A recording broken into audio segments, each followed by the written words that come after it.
नमस्कार विद्यार्थी मित्रांनो. Science and technology part 2 chapter number 5 towards green energy, हरित ऊर्जेच्या दिशेने.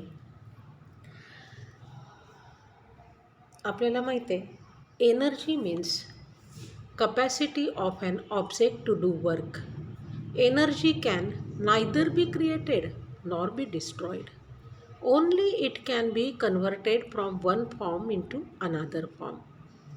And here are some forms of energy are given: nuclear energy, chemical energy in coal, wind energy, water energy, biomass means mass or chemical energy stored in the biological factors or living organisms, natural gas, oil, solar, etc. विद्यार्थी मित्रांनो, आपल्याला हे माहीत आहे की ऊर्जा म्हणजे वस्तूची काम करण्याची क्षमता आहे. ऊर्जा ही निर्माण करता येत नाही, ऊर्जा ही नष्टही करता येत नाही. ऊर्जेचं रूपांतर एका रूपातून दुसऱ्या रूपात करता येतं. या ठिकाणी ऊर्जेची काही रूपं दिलेली आहेत: अणु ऊर्जा, कोळशातली रासायनिक ऊर्जा, पवन ऊर्जा, जल ऊर्जा, जैव वस्तुमानामध्ये साठवलेली रासायनिक ऊर्जा, नैसर्गिक वायू, तेल, सौर ऊर्जा अशी ऊर्जेची विविध रूपं आहेत. सोर्सेस ऑफ एनर्जी, ऊर्जा स्रोत. Types of energy. There are two basic types of energy resources. One is renewable sources of energy and second is non-renewable source of energy. Renewable sources of energy which does not have any limitations, and they are eco-friendly, environmental friendly. They are called as renewable sources of energy. For example, solar, wind, tidal, these types of resources. And non-renewable sources of energy which have limitations and their stores are limited, and they are non-eco-friendly. So petrol, diesel, coal are some examples of these non-renewable types of energy sources. पुनर्नवीकरणीय ऊर्जा स्रोत म्हणजे जे पुन्हा पुन्हा निर्माण करता येतात, कधीही नष्ट होत नाहीत आणि जे पर्यावरणपूरक आहेत, अशांना पुनर्नवीकरणीय म्हणतात. सौर ऊर्जा, पवन ऊर्जा, लाटांची ऊर्जा वगैरे. अपुनर्नवीकरणीय म्हणजे जे पुन्हा पुन्हा निर्माण करता येत नाहीत आणि जे पर्यावरणपूरक नसतात त्यांना म्हणतात अपुनर्नवीकरणीय. उदाहरणार्थ पेट्रोल, डिझेल, कोल ही त्यांची काही उदाहरणं आहेत. Generation of electrical energy. आता या प्रकरणामध्ये आपल्याला मुख्य 2 कन्सेप्ट आहेत. पहिली कन्सेप्ट म्हणजे एनर्जी किंवा पॉवर आणि दुसरी कन्सेप्ट म्हणजे eco friendly green energy. Energy आणि ग्रीन एनर्जी. आणि electrical energy is very important and indivisible part of our daily life. So in this chapter we will see how electrical energy is generated. So electrical energy is generated with the help of famous principle which is called as electromagnetic induction. मराठीत ह्याला विद्युत चुंबकीय प्रवर्तन असं म्हणतात आणि हे Michael Faraday यांनी शोधून काढलं. ह्या प्रिन्सिपलमध्ये लक्षात ठेवायचं आहे की मॅग्नेट आहे, चुंबक आहे आणि त्याच्या भोवतीचं चुंबकीय क्षेत्र आहे म्हणजे मॅग्नेटिक फील्ड आहे. आणि त्याच्यामध्ये जर एखादी सुवाहक तार आणली किंवा कंडक्टर आणला आपण, तर आणि मॅग्नेटिक फील्डची डायरेक्शन आपण सतत बदलती ठेवली तर आपल्याला त्या कंडक्टरमध्ये आपोआप इलेक्ट्रिकल एनर्जी जनरेट झालेली दिसून येते. This is called as electromagnetic induction. मग आपण काय करू शकतो? आपण हे बाहेर कृत्रिमरित्या करू शकतो. एखाद्या मॅग्नेटिक फील्डच्या संपर्कामध्ये आपण कंडक्टर आणला, वाहक तार आणली आणि तिच्या दृष्टीनं चुंबकीय क्षेत्र सतत बदलतं ठेवलं, मॅग्नेटिक फील्ड सतत बदलतं ठेवलं, तर आपल्याला असं दिसून येतं की त्याच्यामध्ये पोटेन्शियल डिफरन्स निर्माण झालेला आहे. पोटेन्शियल डिफरन्स म्हणजे तरी काय? तर जसं दोन टाक्या असतील, त्या दोन टाक्या एका पाईपानं जोडलेल्या आहेत आणि दोन्ही टाक्यांमधल्या पाण्याची पातळी समान असेल, तर म्हणायचं पोटेन्शियल डिफरन्स 0 आहे. आणि जर का एक पातळी जास्त आणि एक पातळी कमी असेल, तर म्हणायचं some potential difference is created. Like this, if any conductor is there, it has two ends, and these two ends, each end has some specific potential. Potential म्हणजे विद्युत पातळी. प्रत्येक टोकाला विशिष्ट विद्युत पातळी असते आणि ह्या दोन्ही टोकांची विद्युत पातळी जर का समान असेल, तर त्याला म्हणायचं नो पोटेन्शियल डिफरन्स. आणि जर ह्या पोटेन्शियलमध्ये जर आपण डिफरन्स निर्माण केला, तर charge starts to flow from one end to another end, and that is called as energy, electrical energy or current. तर अशा प्रकारे जर का आपण मॅग्नेटिक फील्डच्या संपर्कामध्ये असलेल्या कंडक्टिंग वायरच्या दृष्टिकोनातून मॅग्नेटिक फील्डची डायरेक्शन सारखी बदलत गेलो, तर आपल्याला कंडक्टरमध्ये काय दिसून येतं? कंडक्टरमध्ये करंट निर्माण झालेला दिसून येतो. According to this principle, whenever magnetic field around a conductor changes, a potential difference is generated across the conductor. The field around a conductor can be changed in two ways. The one way is if a conductor is stationary and magnet is rotating, then field around the conductor changes. हा पहिला प्रकार. एकदा आपण conductor स्थिर ठेवून magnet rotate करू शकतो, फिरू शकतो. किंवा दुसरी पद्धत आहे, if a magnet is stationary, कंडक्टरच्या ऐवजी आपण मॅग्नेट जर स्टेशनरी स्थिर ठेवला and conductor is moving, then also field around conductor will change. So this is the diagram of electromagnetic induction. This is bar magnet and this is coil. These lines of flux are magnetic field, direction of magnetic field. This coil of conducting wire is in the influence of magnetic field, and when here is a rod. Rod is for rotating the magnet continuously. If we move that rod, if we rotate that rod, then magnet also start rotating and magnetic field changes frequently. That means continuously magnetic direction of magnetic field changes, and so we see deflection in this voltmeter apparatus. Voltmeter हे apparatus आहे की ज्याच्यामध्ये आपल्याला deflection दिसतं आणि त्याचा अर्थ असा की या ठिकाणी करंट निर्माण झालेला आहे. Thus, to generate electricity based on the principle of electromagnetic induction, we need a generator.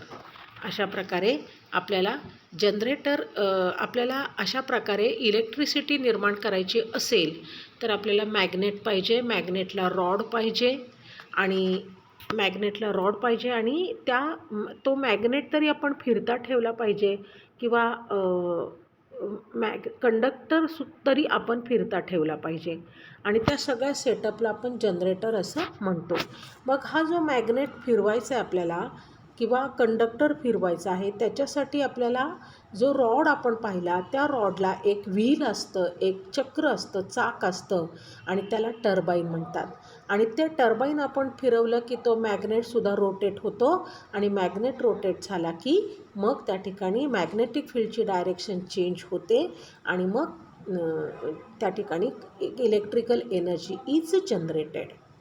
So the way by which we rotate the turbine, that based on that method, there are different types of power generating stations. यावर आधारित आहेत की ते मराठीत सुद्धा टर्बाईनच म्हणतात. त्या turbine आपण कुठल्या पद्धतीनं फिरवतोय त्यावर आधारित विद्युत निर्मिती केंद्र असतात. बघा, thus to generate electricity based on the principle of electromagnetic induction, we need a generator. To rotate the generator, we need a turbine, and to drive the turbine, we need an energy source. Based on which type of energy source is used to rotate the turbine, there are different types of power generating stations. The design of the turbine used in different types of power stations is also different.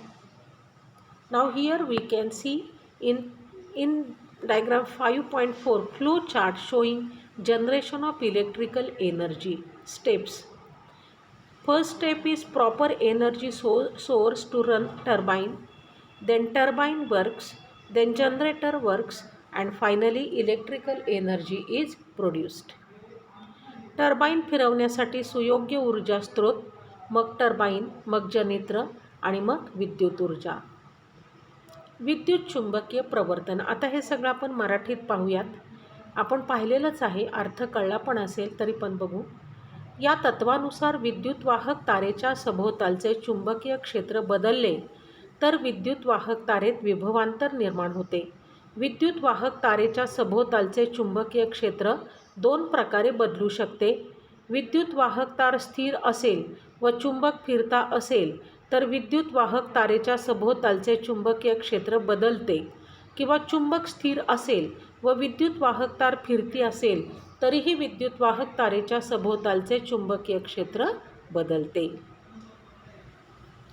आता या चॅप्टरमध्ये आपल्याला 3 environmental friendly म्हणजे पर्यावरणपूरक electrical power plant पाहायचे आहेत. त्याच्यामध्ये thermal power plant आहे, पूरक असलेले बघायचे आहेत. पहिल्यांदा पूरक नसलेले आहेत, non environmental friendly power plants पहिल्यांदा बघायचे की ज्यामध्ये आहेत thermal power plant, nuclear power plant and natural gas power plant. आणि दुसऱ्या अर्ध्या भागामध्ये आपल्याला एन्व्हायरमेंटल फ्रेंडली पॉवर प्लांट पाहायचे आहेत की ज्याच्यामध्ये विंड पॉवर प्लांट आहे, त्याच्यानंतर सोलार पॉवर प्लांट आहे आणि हायड्रो इलेक्ट्रिक पॉवर प्लांट आहेत. तर अशा प्रकारे एकूण 6 प्रकारचे पॉवर प्लांट आपण पाहणार आहोत. त्यातला पहिला गट आहे non eco friendly power plant म्हणजे पर्यावरणपूरक नसलेले ऊर्जा निर्मितीचे केंद्र. Thermal energy based electrical power station. आता यामध्ये बघा आपलं मुख्य आहे ते टर्बाईन आहे, हे टर्बाईन आहे आणि हे जनरेटर आहे. टर्बाईन रोटेट होणार आहे आणि नंतर जनरेटरमधून इलेक्ट्रिसिटी या ठिकाणी निर्माण होणार आहे. आपले हे 2 मुख्य भाग आहेत. पण आता या टर्बाईन फिरवण्यासाठी जी स्टीम आहे ती स्टीम कुठून येणार आहे, तर ती स्टीमचा मार्ग इथं दाखवला आहे. त्या स्टीमचा मार्ग हा इथं दाखवला आहे. आणि हा आहे बॉयलर हा आहे बॉयलर. या बॉयलरमध्ये fuel is burned into the boiler. And what is the fuel? Coal is used as fuel. कोळशाचा वापर इंधन म्हणून केला जातो आणि त्या ठिकाणी ह्या बॉयलरमध्ये हे इंधनचं ज्वलन होतं. आणि तिथून पुढे मग जी पाणी आहे, ह्या बॉयलरमध्ये पाणी कुठून आणलं जातं? हा पंप आहे. या पंपातून हे पाणी असं वर चढवलं जातं आणि नंतर तिथून त्याची वाफ होऊन स्टीम होते आणि that steam is flown into the turbine. टर्बाईनवरती पाठवली जाते आणि मग त्या ठिकाणी काम सुरू होतं. आता ही जी स्टीम आहे, this steam is having high pressure and very high temperature. आणि मग त्यानंतर काय होणार आहे की ही steam after finishing its work that steam has very low temperature also decreases and pressure also decreases, and that steam is stored into this condenser part. This is condenser part, and in this condenser part it is cooled down. आपल्याला कंडेन्सचा अर्थ माहिती आहे. Condense म्हणजे वाफेचं रूपांतर कशात होतं? पाण्यात होतं, म्हणजे संगणन त्याला मराठीत म्हणतात. आणि त्या ठिकाणी त्यासाठी कोल्ड वॉटर लागतं. हे कोल्ड वॉटर या मार्गाने म्हणजे ह्या कूलिंग टॉवरमधून अशा पद्धतीनं हे कोल्ड वॉटर या कंडेन्सरमध्ये आणलं जातं आणि तिथून मग त्या कोल्ड वॉटरमुळे ही स्टीम थंड झाल्यावर ही स्टीम पुन्हा back into the boiler it is pumped. ही पुन्हा पंप केली जाते बॉयलरमध्ये. बरोबर, तेच पाणी वापरलं जातं सेविंग करण्यासाठी. आणि ज्या पाण्याने ही वाफ थंड केलेली होती ते पाणी आता गरम झालेलं आहे, वॉर्म झालेलं आहे आणि ते पाणी मग पुन्हा कूलिंग टॉवरकडं पाठवलं जातं. अशा प्रकारे या ठिकाणी मग ह्या कूलिंग टॉवरमध्ये काय होतं, कूलिंग टॉवरमध्ये या वॉर्म पाण्यातली जी हीट आहे ती काढली जाते, बाहेर फेकून दिली जाते in the form of hot air and vapour. And in this way this thermal energy based electric power station works. Schematic of thermal power plant. आता ह्याचे ऊर्जा रूपांतरण बघा. केमिकल एनर्जी इन कोल, कोळशातली रासायनिक ऊर्जा. थर्मल एनर्जी, औष्णिक ऊर्जा.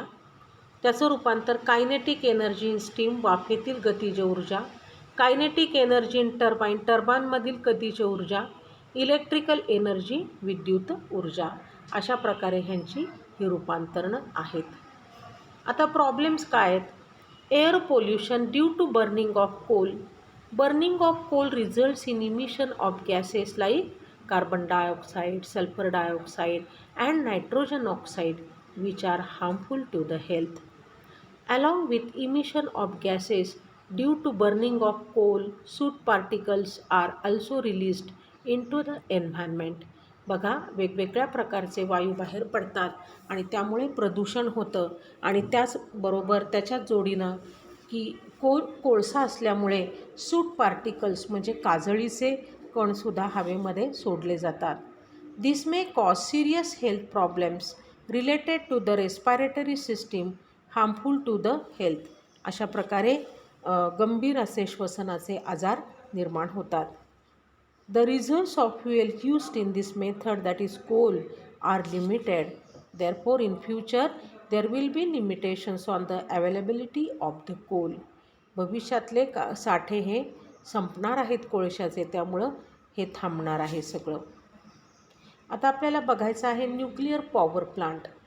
Nuclear power प्लांटमध्ये बघा, जी मुख्य रिॲक्शन आहे त्या रिॲक्शनचं नाव आहे न्यूक्लिअर फिशन चेन रिॲक्शन, केंद्रकीय विखंडन शृंखला अभिक्रिया.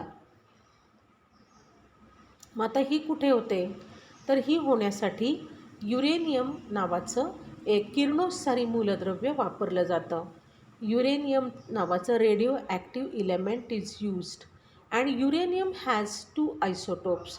2 समस्थानिक आहेत, युरेनियम 235 अँड युरेनियम 236.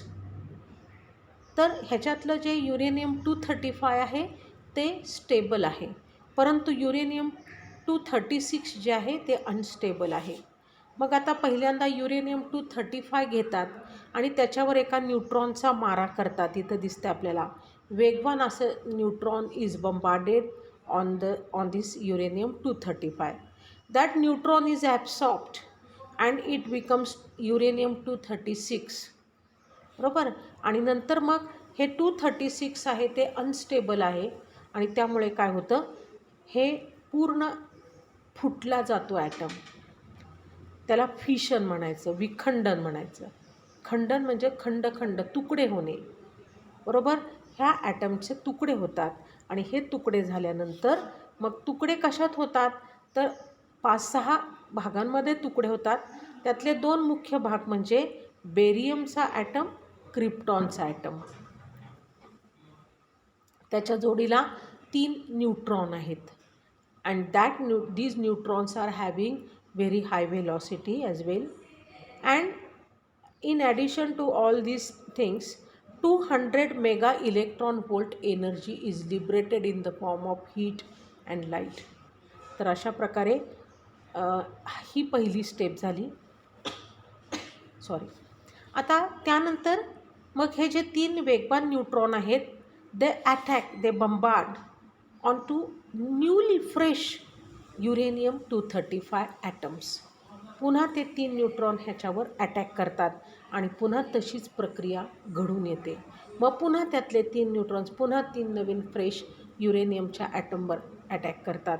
अशा प्रकारे ही चेन रिॲक्शन जोपर्यंत युरेनियम संपत नाही तोपर्यंत चालू राहते आणि मोठा स्फोट होतो, त्याला म्हणायचं ॲटॉमिक ब्लास्ट. आता पॉवर प्लांटमध्ये काय केलं जातं की ही रिॲक्शन घडून दिली जाते, पण ह्याच्यातली जी 200 मेगा इलेक्ट्रॉन व्होल्ट एनर्जी आहे ती एनर्जी मिळवली जाते आणि त्याच्यापासून पाणी तापून स्टीम तयार केली जाते आणि त्या स्टीमपासून टर्बाईन फिरवलं जातं. म्हणजे आपल्याला काही दुसरे कुठले सोर्स कोल वगैरे बघायला नको. आणि त्यासाठी काय केलं जातं, ही चेन रिॲक्शन, ही शृंखला अभिक्रिया मधले जे न्यूट्रॉन्स आहेत हे न्यूट्रॉन्स ॲब्सॉर्ब केले जातात, शोषले जातात. अतिरिक्त न्यूट्रॉन शोषले जातात, एक्सेस न्यूट्रॉन हे ॲब्सॉर्ब केले जातात आणि पाहिजे तेवढ्यांनाच अलाव केलं जातं रिॲक्शन घडून आणायला. Power plant based on nuclear energy, अणु ऊर्जेवर आधारित विद्युत ऊर्जा निर्मिती केंद्र. बघा पहिल्यांदा इथं अणुविभंजनासाठी अणुभट्टी आहे, nuclear reactor for nuclear fission. आणि त्याला कुठलं इंधन लागतं आहे, युरेनियम इंधन लागतं आहे, युरेनियम और प्लुटोनियम. त्याच्यापासून पाण्याची वाफ होणार आहे, पाण्यापासून वाफेच्या निर्मितीसाठी यंत्रणा, system for steam generation from water. त्याच्यावर टर्बाईन रन होणार आहे वाफेवर, स्टीम टर्बाईन. आणि ही स्टीम पुन्हा कुठं जाणार आहे, कंडेन्सेशन कंपार्टमेंटमध्ये. आणि बघा इथं ह्या ठिकाणी परत येऊन पुन्हा तेच वॉटर वापरलं जाणार आहे. आणि टर्बाईनच्या रोटेशनमुळं जनित्र काम करणार आहे, generator.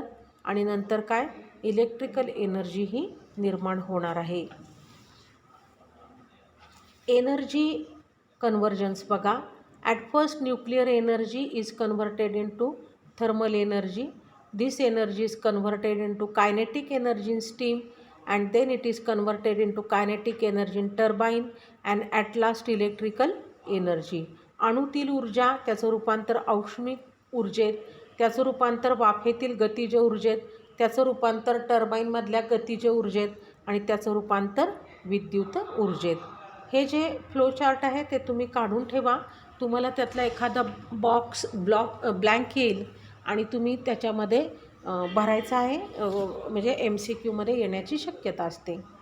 Now here is atomic power station. आता याच्यामध्ये मुख्य बघा टर्बाईन या ठिकाणी आहे आणि जनरेटर इथं आहे. हे दोन आपले मुख्य भाग आहेत, टर्बाईन आणि जनरेटर, बरोबर. आता या टर्बाईनवर काय सोडलं जाते, वाफ सोडली जाते. कुठून, बॉयलरमधून. ह्या बॉयलरमधून ही स्टीम ह्या वरच्या मार्गाने या ठिकाणी सोडली जाते. पण आता ह्या बॉयलरमध्ये वॉटर कुठून येतं आहे, बॉयलरमध्ये वॉटर बघा या ठिकाणी येतं, इथं पंप आहे की नाही, तिथून वॉटर येतं आहे ह्या ठिकाणं. आणि हीट कुठून येते, तर हीट या ठिकाणाहून येते. What is this, this is nuclear reactor. And what are control rods. Control rods are these are the structures which absorb excess neutrons and to control the reaction. So control pods are there and nuclear chain reaction occurs over here. आणि अशा प्रकारे ह्या ठिकाणी शृंखला अभिक्रिया ह्या अणुभट्टीत होते. तिथून ऊर्जा वापरून ह्या बॉयलरमध्ये स्टीमिंग प्रोसेस होते, वाफ होते आणि मग टर्बाईन फिरून त्या ठिकाणी जनरेटर वर्कआउट होतं आणि एनर्जी निर्माण होते.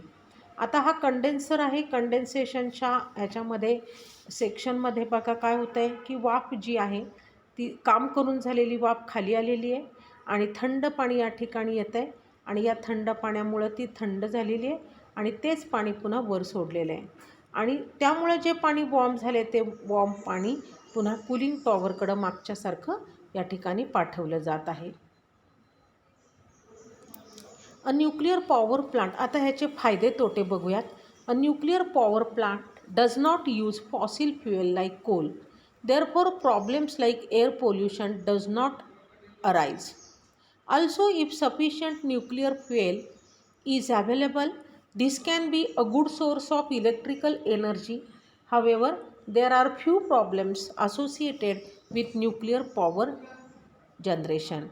म्हणजे air pollution does not occur, इथं डज पाहिजे. आणि second is sufficient nuclear fuel is available, then good source of electrical energy. हे दोन फायदे आहेत.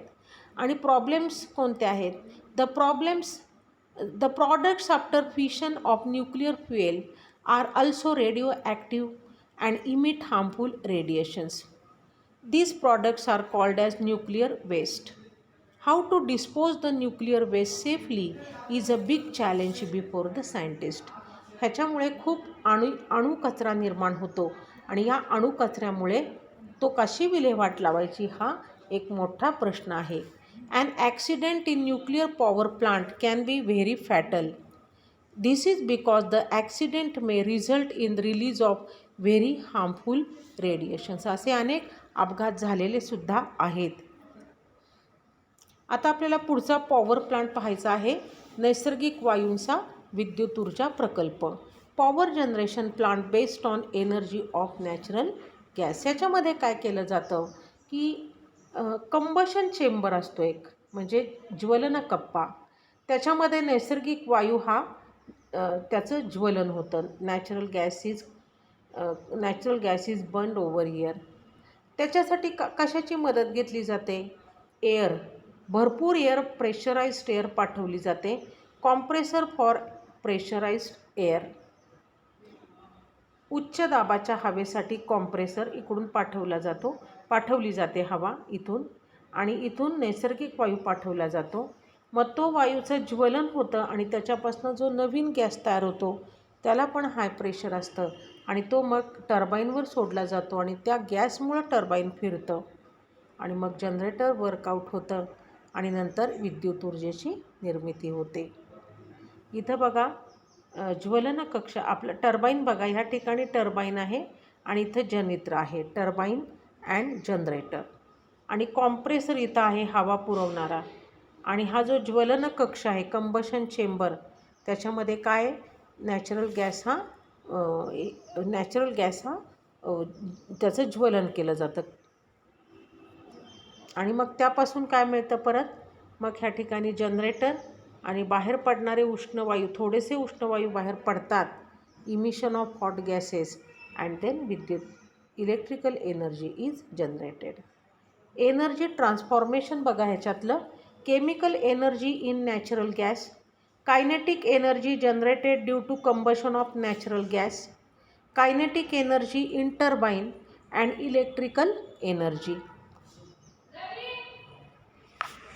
नैसर्गिक वायूंमधील रासायनिक ऊर्जा, नैसर्गिक वायू ज्वलनाने निर्माण झालेली गतिज ऊर्जा, टर्बाईनमधील गतिज ऊर्जा आणि विद्युत ऊर्जा. The efficiency of this type of power generation plant is higher than that of power generation plant based on coal. कोळशापेक्षा ह्याची इफिशियन्सी ही जास्त चांगली आहे. Moreover, since the natural gas does not contain sulphur, burning of natural gas results in less pollution. पोल्युशनसुद्धा कमी होतं. बरोबर. तर अशा प्रकारे या ठिकाणी आपल्याला इथपर्यंत आहे भाग, आणि हा भाग रिड्यूस केलेला आहे. हा एवढा भाग रिड्यूस केलेला आहे आणि त्याच्यामुळं हा इथपर्यंतच भाग तुम्ही करून ठेवायचा आहे. आज जे झालेलं आहे ते मी ह्याच्यामध्ये पाठवलेलं आहे.